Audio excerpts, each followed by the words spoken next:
呢個幾好，呢個都唔錯喎。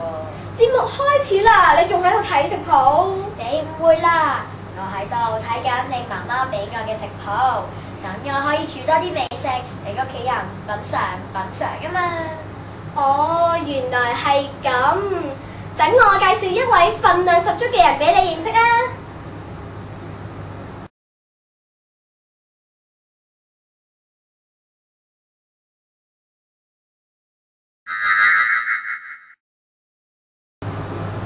你睇我嘅身形就知道我中意食嘢啦。由我話俾大家知關於食物嘅書面語係最適合嘅。整餸書面語係做菜，雞髀書面語係雞腿，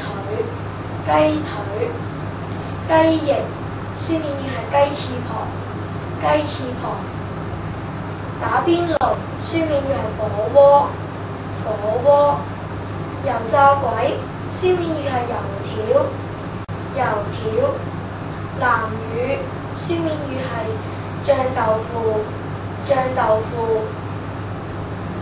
魚蛋書面語係魚肉丸子，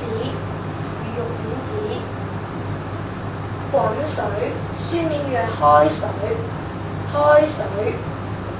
糖水書面語係甜品，啫喱書面語係果子凍。講到呢度，我都覺得有少少肚餓先。